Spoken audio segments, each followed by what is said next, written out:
ಈ ಒಂದು ವಿದ್ಯಾಮಂದಿರದಲ್ಲಿ ಈ ವಿದ್ಯಾದೇವತೆಯನ್ನ ನೆನೆಸಿಕೊಂಡು ನೀವು ಎಲ್ಲರೂ ಇನ್ಮೇಲೆ ಈಗಾಗಲೇ ನೀವು ಒಂದು ವರ್ಷ ಸಂಪೂರ್ಣವಾಗಿ ಓದಿದ್ದೀರಾ. ಈಗ ಪರೀಕ್ಷಾ ಸಮಯ. ಆ ಪರೀಕ್ಷಾ ಸಮಯದಲ್ಲಿ ನಾವು ಸರಸ್ವತಿ ಪೂಜಾ ಕಾರ್ಯಕ್ರಮವನ್ನು ಮಾಡಬೇಕಾದಂತಹ ಒಂದು ಧರ್ಮ, ಅದು ಕಳಕಳಿ, ಅದು ಪ್ರತಿದಿನಾನೇ ಇರುತ್ತೆ. ಆದರೆ ಇವತ್ತಿನ ದಿನ ವಿಶೇಷವಾಗಿ ನಾವು ಸರಸ್ವತಿ ಪೂಜಾ ಕಾರ್ಯಕ್ರಮವನ್ನು ಆಚರಣೆ ಮಾಡ್ತಾ ಇದ್ದೀವಿ. ಅಷ್ಟೇ ಅಲ್ಲ, ಇವತ್ತಿನ ದಿವಸ ನಾವು 2024-25ನೇ ಶೈಕ್ಷಣಿಕ ಸಾಲಿನ 7ನೇ ತರಗತಿ ವಿದ್ಯಾರ್ಥಿಗಳನ್ನು ಕೂಡ ನಾವು ಇವತ್ತಿನ ದಿನ ಬೀಳ್ಕೊಡುಗೆಯನ್ನ ಮಾಡಿದ್ದೀವಿ. ಆ ವಿದ್ಯಾರ್ಥಿಗಳು ತಮ್ಮ ಭವಿಷ್ಯದ ಜೀವನದೊಳಗೆ ಒಳ್ಳೆಯ ಸಾಧಕರ ಸಾಲಿನಲ್ಲಿ ನಿಲ್ಲಲಿ ಅನ್ನೋ ಒಂದು ಆಶಾಭಾವನೆಯನ್ನು ವ್ಯಕ್ತಪಡಿಸುತ್ತಾ ನಾನು ಈ ಒಂದು 2022ನೇ ಇಸ್ವಿ ಜನವರಿ 6ರಂದು ನಾನು ಈ ಶಾಲೆಗೆ ಬಂದೆ. ಆ ಸಂದರ್ಭದಲ್ಲಿ ನಾನು ಈ ಶಾಲೆಗೆ ಬಂದಾಗ ನೀವೆಲ್ಲ 7ನೇ ತರಗತಿ ವಿದ್ಯಾರ್ಥಿಗಳಿಗೆ ಸಂಬಂಧಪಟ್ಟಂಗೆ ಹೇಳ್ಬೇಕಂದ್ರೆ ನೀವು 4ನೇ ತರಗತಿಯಲ್ಲಿದ್ರಿ. 2022-23ನೇ ಶೈಕ್ಷಣಿಕ ವರ್ಷಕ್ಕೆ ಬಂದಾಗ ನೀವು 5ನೇ ತರಗತಿ ವಿದ್ಯಾರ್ಥಿಗಳಾಗಿದ್ರಿ. ನಾವು ಮೊದಲಿದ್ದಂಥ ಶಾಲೆ ಒಳಗೆ ನಾನು 4 ಮತ್ತು 5ನೇ ತರಗತಿ ಕ್ಲಾಸನ್ನ ಹೇಳ್ತಾ ಇರ್ತಕ್ಕಂಥ ಸಂದರ್ಭದೊಳಗೆ ಅಲ್ಲಿ ಅದು ಕಿರಿಯ ಪ್ರಾಥಮಿಕ ಶಾಲೆಯಾಗಿತ್ತು. ಆ ಶಾಲೆಯೊಳಗೆ ನಾವು ಮೊರಾರ್ಜಿ ದೇಸಾಯಿ ಮತ್ತು ನವೋದಯ ಕೋಚಿಂಗ್ ಅನ್ನ ಶಾಲಾ ಅವಧಿಯಲ್ಲಿನೇ ಶಾಲೆಯ ಪಾಠಗಳೊಂದಿಗೆ ಸಮೀಕರಿಸಿ ಆ ಮೊರಾರ್ಜಿ ದೇಸಾಯಿ ಮತ್ತು ನವೋದಯ ಸಿಲೆಬಸ್ ಅನ್ನ ಆ ಪಾಠಗಳೊಂದಿಗೆ ಸಮೀಕರಿಸಿ ಮಕ್ಕಳಿಗೆ ಹೇಳ್ಕೊಟ್ಟಿದ್ವಿ. ಅಲ್ಲಿ ಪ್ರತಿ ವರ್ಷ 2-3 ವಿದ್ಯಾರ್ಥಿಗಳು ಸೆಲೆಕ್ಷನ್ ಆಗ್ತಿದ್ರು. ಈ ಕೋವಿಡ್ ಅನ್ನಂತಹ ಸಂದರ್ಭದಲ್ಲಿ ಮಾತ್ರ ಆ ಮಕ್ಕಳು ಅಲ್ಲಿ ಸಕ್ಸಸ್ ಆಗಲಿಲ್ಲ. ಅದನ್ನ ನಾವು ಅಲ್ಲಿ ಕಂಟಿನ್ಯೂ ಮಾಡ್ಕೊಂಡು ಬಂದಿದ್ರಿಂದ ಈ ಶಾಲೆಗೆ ನಾನು ಹೊಸದಾಗಿ ಬಂದಾಗ ಇಲ್ಲಿ ನೀವು 5ನೇ ತರಗತಿಯ ವಿದ್ಯಾರ್ಥಿಗಳಾಗಿದ್ರಿ. ನಮ್ದು ಅದೊಂದು ಗುಣ ನಮ್ಗೆ ಏನು, ನಮ್ಮ ಸರ್ಕಾರಿ ಶಾಲೆಗೆ ಬರ್ತಕ್ಕಂಥ ಮಕ್ಕಳು ಸರ್ಕಾರಿ ಶಾಲೆಗೆ ಬರ್ತಕ್ಕಂಥ ಮಕ್ಕಳು ಬಡ ವಿದ್ಯಾರ್ಥಿಗಳಾಗಿರ್ತಾರ, ಏನೋ ಒಂದು ಕಷ್ಟದ ಪರಿಸ್ಥಿತಿಯಲ್ಲಿ ಇರ್ತಾರ. ಶ್ರೀಮಂತರ ಮಕ್ಕಳು ಬರಲ್ಲ ಅಂತಲ್ಲ, ಅವರು ಬರ್ತಾರ. ಆದ್ರೆ ಹೆಚ್ಚು ಇಲ್ಲಿ ಬರ್ತಕ್ಕಂಥ ಮಕ್ಕಳು ಸ್ವಲ್ಪ ಕಷ್ಟದಲ್ಲೇ ಇರ್ತಾರ. ಅಂತ ಮಕ್ಕಳಿಗೆ ನಾವು ಏನಾದ್ರು ಒಂದು ನಮ್ಮದೇ ಆಗಿರ್ತಕ್ಕಂತಹ ಕೊಡುಗೆಯನ್ನು ಕೊಡಬೇಕಂತ ಮನಸ್ಸಿನಲ್ಲಿ ಇಟ್ಕೊಂಡು ಆ ಪದ್ಧತಿಯನ್ನ ನಾನು ಬಸವನಗುಡಿ ಶಾಲೆಗೆ ಬಂದ ಮೇಲೆ ಅದನ್ನು ನಾನು ಇಲ್ಲಿ ಅಳವಡಿಸ್ಕೊಳ್ಬೇಕು ಅಂತಂದು ನಾನು ಯಾಕಂದ್ರೆ ನೀವೇ ನಾ ಫಸ್ಟ್ ಬ್ಯಾಚ್ ಮೊರಾರ್ಜಿ ದೇಸಾಯಿ ನವೋದಯ ಇರೋದೇ 5ನೇ ತರಗತಿಗೆ ಇರೋದ್ರಿಂದ ನೀವು 5ನೇ ತರಗತಿ ಇದ್ರಿಂದ ನಾನು ನವೋದಯ ಹೇಳಕ್ಕಾಗಲ್ಲ. ಯಾಕಂದ್ರೆ ನಾನು ನಲಿಕಲಿ ಕ್ಲಾಸ್ ಅಲ್ಲಿ ಇದ್ದೆ. ಆದ್ರಿಂದ ನಿಮ್ಗೆ ನವೋದಯವನ್ನು ಪಾಠ ಮಾಡಕ್ ಆಗಲ್ಲ, ಸಮಯ ಬೇಕಾಗುತ್ತೆ. ನನ್ನ ಕ್ಲಾಸ್ ಅನ್ನ ನಾನು ಬದಿಗಿಟ್ಟು ನಿಮ್ ಕ್ಲಾಸ್ ಹೇಳಕ್ ಆಗ್ತಾ ಇರಲಿಲ್ಲ. ಆದ್ರೆ ನಾನು ಒಂದ್ ಕೆಲಸ ಮಾಡಿದ್ದೆ ನಿಮ್ಗೆ ಏನಂದ್ರೆ ಮೊರಾರ್ಜಿ ದೇಸಾಯಿ ವಿಷಯಕ್ಕೆ ಸಂಬಂಧಪಟ್ಟಾಗ ಸಂಪೂರ್ಣವಾಗಿ ನಾನು ನಿಮ್ಗೆ ಮೊರಾರ್ಜಿ ದೇಸಾಯಿ ವಿಷಯದ ಸಿಲೆಬಸ್ ಅನ್ನ ನಿಮ್ಗೆ ಹೇಳ್ಕೊಟ್ಟಿದ್ದೆ. ಸ್ಪರ್ಧಾತ್ಮಕ ಪರೀಕ್ಷೆಗಳನ್ನ ಯಾವ ರೀತಿ ಎದುರಿಸಬೇಕು ಅನ್ನೋದನ್ನ ಹೇಳ್ಕೊಟ್ಟಿದ್ದೆ. ಪರೀಕ್ಷೆಯಲ್ಲಿ ನಾವು ಹೇಗಿರ್ಬೇಕು, ಪರೀಕ್ಷೆಯನ್ನು ಹೇಗೆ ಬರೀಬೇಕು ಅನ್ನೋದನ್ನ ನಾನು ನಿಮ್ಗೆ ಹೇಳ್ಕೊಟ್ಟಿದ್ದೆ. ಆ ತೃಪ್ತಿ ನನಗೈತಿ. ಆದ್ರೆ ನೀವು ಯಶಸ್ವಿ ಆಗ್ತಾ ಇರ್ಬೋದು, ಆದ್ರೆ ಅತ್ಯುತ್ತಮವಾಗಿ ಚೆನ್ನಾಗಿ ಮಾರ್ಕ್ಸ್ ಗಳನ್ನ ತೆಗೆದ್ರಿ. ಅದು ನಿಮ್ಮಿಂದ ನಾನು ಬಯಸೋದಂದ್ರೆ ಆ ಒಂದು ಖುಷಿ ನನಗೆ ಸಿಕ್ತು. ಇನ್ನ ನೆಕ್ಸ್ಟ್ ಮುಂದಿನ ತರಗತಿಗಳಿಗೆ ಹೋದ್ರಿ, 6 ಮತ್ತು 7ನೇ ತರಗತಿಗೆ ನೀವು ಬಂದ್ರಿ. ಆ ಸಂದರ್ಭದೊಳಗೆ ನಾನು ನನ್ನ ಈಗ ಕಲಿಕಾ ಚೇತರಿಕೆ ಅಂತ ಕಾರ್ಯಕ್ರಮ ಇತ್ತು. ಅವೆಲ್ಲ ಕಾರ್ಯಕ್ರಮಗಳಿದ್ದಾಗ ಸ್ವಲ್ಪ ಅವಕಾಶ ಸಿಕ್ತಿತ್ತು, ಪಾಠ ಮಾಡಕ್ ಆಗ್ತಿತ್ತು ನಿಮ್ಗೆ. ಆದ್ರೆ ಈಗ ನೆಕ್ಸ್ಟ್ ಅದೆಲ್ಲ ಮುಗಿದ್ಮೇಲೆ 2023-24ನೇ ಶೈಕ್ಷಣಿಕ ವರ್ಷ 24-25ನೇ ಶೈಕ್ಷಣಿಕ ವರ್ಷಗಳಲ್ಲಿ ನಮ್ಮದೇ ಆಗಿರ್ತಕ್ಕಂಥ ನಲಿಕಲಿ ಕ್ಲಾಸ್ ಇರೋದ್ರಿಂದ ನಿಮ್ಗೆ ಪಾಠ ಮಾಡಕ್ ಆಗ್ತಾ ಇರಲಿಲ್ಲ. ಆದ್ರೆ ನಾನು ಮಾಡಿದ್ದು ಒಂದೇ ನಿಮ್ಗೆ ಏನಂದ್ರೆ ನಿಮ್ಮ ಸಮಾಜ ಮತ್ತು ವಿಜ್ಞಾನ ವಿಷಯಕ್ಕೆ ಸಂಬಂಧಪಟ್ಟಂಗ ಒಂದು ಅಂಕದ ಪ್ರಶ್ನೆಗಳು ಎಲ್ಲಿನೂ ಮಿಸ್ ಆಗಬಾರ್ದು ಅಂತ ನಿಮ್ಗೆ ಮಾರ್ಕ್ ಹಾಕೊಟ್ಟಿದ್ದೆ. ನೀವು ಕೂಡ ಅವನ್ನ ಚೆನ್ನಾಗಿ ಎಲ್ಲರೂ ಮಾರ್ಕ್ ಹಾಕೊಂಡು ಓದಿದಿರಿ. ಅದು ನಿಮ್ಗೆ ಎಲ್ಲಿ ಅವಶ್ಯಕತೆ ಬೀಳ್ತಂದ್ರೆ ಅದು ಎಲ್ಲಿ ನಿಮ್ಗೆ ಬಳಕೆ ಆಗ್ತದಂದ್ರೆ ನೀವು ಓದಿದ ಕರೆ ಆತಂದ್ರೆ ಅದು ನಿಮ್ಗೆ ಬಳಕೆ ಆಗೋದು NMMS ಎಕ್ಸಾಮ್ ಒಳಗ. ಆ ಎಕ್ಸಾಮ್ ಅನ್ನ ನೀವು ಪಾಸ್ ಆಗಿದ್ದ ಕರೆ ಆತಂದ್ರೆ ನಿಮ್ಗೆ ಪ್ರತಿ ತಿಂಗಳು ಒಂದು 1000 ರೂಪಾಯಿ ಸ್ಕಾಲರ್ಶಿಪ್ 4 ವರ್ಷ ಕೊಡ್ತಾರೆ. ಅದನ್ನ ನೀವು ಅಲ್ಲಿ ಬಳಕೆ ಮಾಡ್ಕೊಳ್ರಿ. ಅದೇ ರೀತಿಯಾಗಿ ಆ ವಿಷಯಕ್ಕೆ ಸಂಬಂಧಪಟ್ಟಂಗೆ ನಮ್ಮ ಶಾಲೆ ಒಳಗೆ ಎಲ್ಲಾ ಟೀಚರ್ಸ್ ಕೂಡ ನಿಮ್ಗೆ ಚೆನ್ನಾಗಿ ಹೇಳಿದಾರ. ಅವನ್ನ ನೆನಪಿನಲ್ಲಿಡ್ರಿ. ನಿಮ್ಮ ನೋಟ್ಸ್ ಅನ್ನ ಯಾರಿಗೂ ಕೊಡಕ್ ಹೋಗ್ಬೇಡ್ರಿ. ನಿಮ್ಮ ಪುಸ್ತಕಗಳನ್ನ ನಿಮ್ಮ ಹತ್ರ ಇಟ್ಕೊಳ್ರಿ. ಯಾಕಂದ್ರೆ ನೀವು ಬರೆದಿರೋದ್ರಿಂದ ಅದು ನಿಮ್ಗೆ ಅರ್ಥ ಆಗಿರ್ತೈತಿ. ಅದಕ್ಕೆ ನಿಮ್ಮ ನೋಟ್ಸ್ ಅನ್ನ ಇಟ್ಕೊಂಡು ಅದನ್ನ ನಿಮ್ಮ ಭವಿಷ್ಯದೊಳಗ ಬಳಸ್ಕೊರಿ ಅನ್ನೋ ಮಾತ್ರ ನಾನು ಈ ಸಂದರ್ಭದೊಳಗ ಹೇಳ್ತೀನಿ. ಇನ್ನೊಂದು ವಿಶೇಷವಾಗಿ ನಾನು ನಿಮ್ಗೆ ಹೇಳ್ಬೇಕಾದೇನಂದ್ರೆ ವಿದ್ಯೆಗೆ ವಿನಯವೇ ಭೂಷಣ ಅಂತ ಒಂದು ಗಾದೆ ಮಾತೆ. ಈಗ ನದಿ ದಂಡೆ ಒಳಗೆ ನದಿ ದಂಡೆ ಒಳಗೆ ಇರ್ತಕ್ಕಂಥ ವ್ಯಕ್ತಿಗೆ ಈಸ್ತಕ್ಕಂಥ ಜ್ಞಾನ ಇಲ್ಲ ಅಂದ್ರೆ ವೇಸ್ಟ್. ಹೌದಿಲ್ಲ? ಅವ್ನಿಗೆ ಈಜ ಜ್ಞಾನ ಇರ್ತದೆ. ಹಂಗ ವಿದ್ಯೆಗೆ ವಿನಯ ಅನ್ನೋದು ಬೇಕು. ಆ ವಿದ್ಯೆಗೆ ವಿನಯವನ್ನ ನೀವು ನಿಮ್ಮ ಜೀವನದುದ್ದಕ್ಕೂ, ನಿಮ್ಮ ಶೈಕ್ಷಣಿಕ ಜೀವನದುದ್ದಕ್ಕೂ ಆ ವಿನಯವನ್ನ ನೀವು ಹೊಂದಬೇಕು. ಈಗ ಒಬ್ಬ ವಿದ್ಯಾರ್ಥಿಗೆ ಅವಂಗ ಜ್ಞಾನ ಐತಿ, ಆ ವಿದ್ಯಾರ್ಥಿಗೆ ಒಳ್ಳೆ ವಿನಯ ಐತಿ, ಒಳ್ಳೆ ನಡತೆ ಐತಿ, ಆದ್ರೆ ಜ್ಞಾನ ಇಲ್ಲ ಅಂದ್ರೆ ಅದು ವ್ಯರ್ಥ. ಆದ್ರೆ ಅವಂಗ ಒಳ್ಳೆ ಜ್ಞಾನ ಐತಿ ಆದ್ರ ಅವಂಗ ನಡತೆನ ಸರಿಯಾಗಿಲ್ಲ ಅಂದ್ರೆ ಅದು ಅಪಾಯ. ನಿಮ್ಮ ಜೀವನದೊಳಗ ನಡತೆ ಸರಿ ಇಲ್ಲ ಅನ್ನೋದು ಅಪಾಯ. ಅದಕ್ಕೆ ನೀವು ನಡತೆಯನ್ನ ಚೆನ್ನಾಗಿ ಹೊಂದಬೇಕು. ಅದನ್ನ ನಿಮ್ಮ ವ್ಯಕ್ತಿತ್ವ ಆಗಬೇಕು.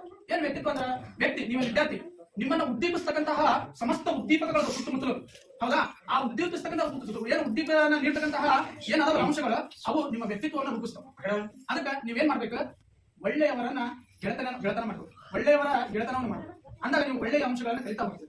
ಗೊತ್ತಾಯ್ತಾ? ಅದಕ್ಕೆ ನೀವು ಒಳ್ಳೆಯ ವಿದ್ಯೆಯನ್ನ ನೀವು ನಿಮ್ಮ ಶೈಕ್ಷಣಿಕ ಜೀವನದ ಪ್ರತಿ ಹಂತದಲ್ಲಿ ಪಡ್ಕೊಂಡು ಹೋಗಿ. ಯಾಕಂದ್ರೆ ಒಂದು ಮಾತು ಏನಂದ್ರೆ ವಿದ್ಯಾದದಾತಿ ವಿನಯಂ ವಿನಯಮೇ ಪಾತ್ರಮೇ ಧನಮೇ ಸೌಖ್ಯಂ ಅನ್ನೋ ಮಾತು ನೋಡಿ. ವಿದ್ಯಾದದಾತಿ ವಿನಯಂ, ವಿದ್ಯೆಯಿಂದ ನೀವು ವಿನಯ ಸಿಗ್ತದೆ. ವಿನಯದಿಂದ ನೀವು ಒಂದು ಒಳ್ಳೆ ಪಾತ್ರ ಸಿಗ್ತದೆ. ಪಾತ್ರದಿಂದ ನಿಮ್ದು ಒಳ್ಳೆ ಧನ ಸಂಪತ್ತು ಸಿಗ್ತದೆ. ಆ ಸಂಪತ್ತಿನಿಂದ ನೀವು ಸೌಖ್ಯವಾಗಿ ಜೀವನವನ್ನ ಮಾಡ್ತೀವಿ.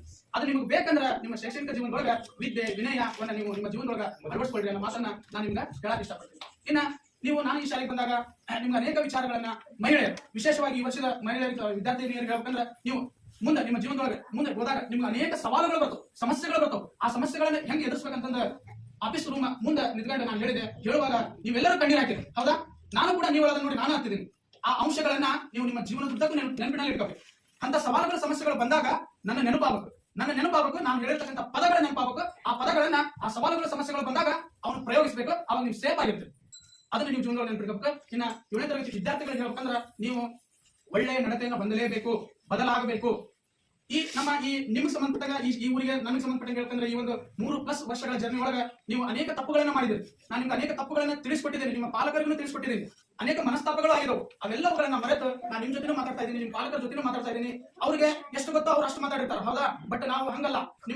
ಅವ್ರೇನೋ ಮಾತಾಡಿದಾರೆ ಅಂತಂದ್ರೆ ನಿಮ್ಗೆ ಬಿಡಕ್ಕಾಗಲ್ಲ. ಯಾಕಂದ್ರೆ ನಿಮ್ಮಿಂದ ನಾವು ಒಂದು ತುತ್ತು ಅನ್ನವನ್ನು ಉಣ್ತೀವಿ, ಹೌದಾ? ಅದಕ್ಕೆ ನಾವು ನಿಮಗೆ ಮೋಸ ಮಾಡಬಾರ್ದು. ಅದಕ್ಕೆ ನಿಮ್ಗೆ ನಾವೇನ್ ಹೇಳ್ಬೇಕಾದ್ರೆ ಎಲ್ಲವನ್ನೂ ಹೇಳಿದೀವಿ. ಅದನ್ನ ನಿಮ್ಮ ಜೀವನದೊಳಗ ಅಳವಡಿಸ್ಕೊಳ್ರಿ. ಇನ್ನ ಮುಂದೆ ನೀವು 8ನೇ ತರಗತಿ ಒಳಗ ಆ ಎಕ್ಸಾಮ್ ಬರೆದು ಪಾಸ್ ಆಗ್ರಿ, ಅದೇ ನಮ್ಗೆ ದೊಡ್ಡ ಖುಷಿ. ನೆಕ್ಸ್ಟ್ ಅದನ್ನ ಪಾಸ್ ಆಗಿಲ್ಲ, ಈಗಾಗಲೇ ನೀವು ಮೊರಾರ್ಜಿ ದೇಸಾಯಿ ಮತ್ತು NMMS ಆ 2 ಪರೀಕ್ಷೆಗಳನ್ನು ಫೇಲ್ ಆಗಿ ನಿಮ್ಮ ಪಾಲಕರಿಗೆ ಎಷ್ಟೊಂದು ಸ್ವಲ್ಪ ಮನನೋಯಿಸಿದ್ದೀರಿ. ನನ್ನ ಮಕ್ಕಳು ಏನಾದ್ರೂ ಒಂದು ಸಾಧನೆ ಮಾಡ್ತಾರ ಅಂತಂದು ಅನ್ಕೊಂಡಿದ್ದಾರೆ, ಹೌದಾ? ಅವ್ರಿಗೆ ನೀವು ಮನನೋಯಿಸಿದ್ರಿ, ನನ್ನ ಮಕ್ಕಳು ಎಕ್ಸಾಮ್ ಪಾಸ್ ಆಗಲಿಲ್ಲ ಅಂತಂದು. ಅದಕ್ಕೆ ನಿಮ್ಮ ಭವಿಷ್ಯದಲ್ಲಿ ಬರ್ತಕ್ಕಂತಹ ಯಾವುದೇ ಎಕ್ಸಾಮ್ಗಳಿರಲಿ ಆ ಎಕ್ಸಾಮ್ಗಳನ್ನ ಚೆನ್ನಾಗಿ ನೀವು ಪಾಸ್ ಮಾಡ್ರಿ ಅನ್ನೋ ವಿಚಾರವನ್ನ ನಾನು ನಿಮ್ಗೆ ಹೇಳ್ತೀನಿ. ಇನ್ನ ನಿಮ್ಮ ಜೀವನದೊಳಗ ಇನ್ನ 5-6 ವರ್ಷಗಳನ್ನ ದಾಟಿದ್ರೆ ನೀವು 18 ವರ್ಷಗಳನ್ನ ಮುಟ್ಟಿರಿ. ಅವಾಗ ನೀವು ಸ್ಪರ್ಧಾತ್ಮಕ ಪರೀಕ್ಷೆಗಳನ್ನ ಎದುರಿಸಕ ರೆಡಿ ಆಗ್ತೀರಿ.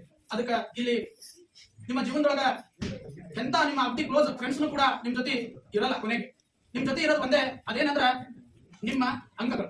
ನಿಮ್ಮ ಅಂಕಗಳೇ ನಿಮ್ಮನ್ನ ಉದ್ಧಾರ ಮಾಡ್ತವೆ ಹೊರತು ಬೇರೆ ಯಾರು ನಿಮ್ಮನ್ನ ಉದ್ಧಾರ ಮಾಡಲ್ಲ.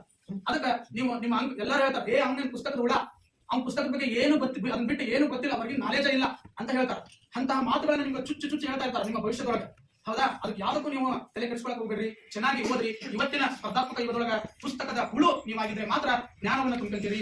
ಸ್ಪರ್ಧಾತ್ಮಕ ಪರೀಕ್ಷೆಗಳಲ್ಲಿ ಯಾವುದೇ ಪ್ರಶ್ನೆಗಳನ್ನ ಕೇಳಿದ್ರೆ ನೀವು ಆನ್ಸರ್ ಮಾಡಲು ಸಮರ್ಥರಾಗ್ತೀರಿ. ಅದಕ್ಕೆ ನೀವು ಯಾವ ಬಗ್ಗೆ ತಲೆ ಕೆಡಿಸ್ಕೊಳಕ್ ಹೋಗ್ಬೇಡ್ರಿ. ನಿಮ್ಮ ಅಂಕಗಳೇ ನಿಮ್ಮನ್ನ ಕಾಯೋದ್ರಿಂದ ನೀವು ಪುಸ್ತಕಗಳ ಕಡೆ ಹೆಚ್ಚು ಗಮನ ಕೊಡ್ರಿ. ನಿಮ್ಮ ಪುಸ್ತಕಗಳೇ ನಿಮ್ಮ ಬೆಸ್ಟ್ ಫ್ರೆಂಡ್ಸ್ ಅನ್ನಾಗಿ ಮಾಡ್ಕೊಳ್ರಿ ಅನ್ನೋ ಮಾತನ್ನ ನಾನು ನಿಮ್ಗೆ ಈ ಸಂದರ್ಭದೊಳಗೆ ಹೇಳಕ್ ಇಷ್ಟಪಡ್ತೀನಿ. ಯಾಕಂದ್ರೆ ನಿಮ್ಗೆ ಗೆಳೆತನವನ್ನ ಬಿಡ್ರಿ ಅಂತ ಹೇಳ್ತಾ ಇಲ್ಲ, ಅವರು ಕೂಡ ನಿಮ್ಗೆ ಜಾಬ್ ಅನ್ನ ತಂದ್ಕೊಡಲ್ಲ. ನಿಮ್ಮ ಕೊನೆಯ ಫೈನಲ್ ಏನು ವಿದ್ಯೆಯನ್ನು ಪಡ್ಕೊಂಡ ಮೇಲೆ, ಜ್ಞಾನವನ್ನು ಪಡ್ಕೊಂಡ ಮೇಲೆ ಏನ್ ಇಂಪಾರ್ಟೆಂಟ್?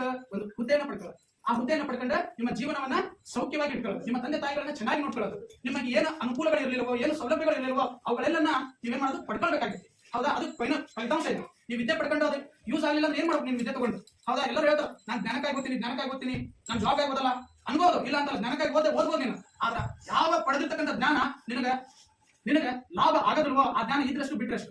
ಅದಕ್ಕೆ ನೀವು ಓದ್ರಿ, ವಿದ್ಯಾವಂತರಾಗ್ರಿ, ಜ್ಞಾನವಂತರಾಗಿ ಒಂದು ಒಳ್ಳೆ ಹುದ್ದೆಯನ್ನು ಪಡ್ಕೊಂಡಾಗ ನಿಮ್ಮ ತಂದೆ ತಾಯಿಗಳು ಖುಷಿ ಪಡ್ತಾರೆ. ಅವ್ರು ಎಲ್ಲಿವರೆಗೂ ಕೆಲಸ ಮಾಡಬೇಕು, ಎಲ್ಲಿವರೆಗೂ ಬೆವರು ಸುರಿಸಬೇಕು. ನಿಮಗೆ ಚಪ್ಪಲಿಯನ್ನ ಹೊಸ ಚಪ್ಪಲಿಗಳನ್ನ ಕೊಡಿಸಿ ಅವರು ಹೊಲದೊಳಗೆ ಮುಳ್ಳನ್ನ ನೆನೆಸ್ಕೊಂತಾರೆ. ಅದು ನಿಮ್ಗೆ ಅರಿವಾಯ್ತಾ?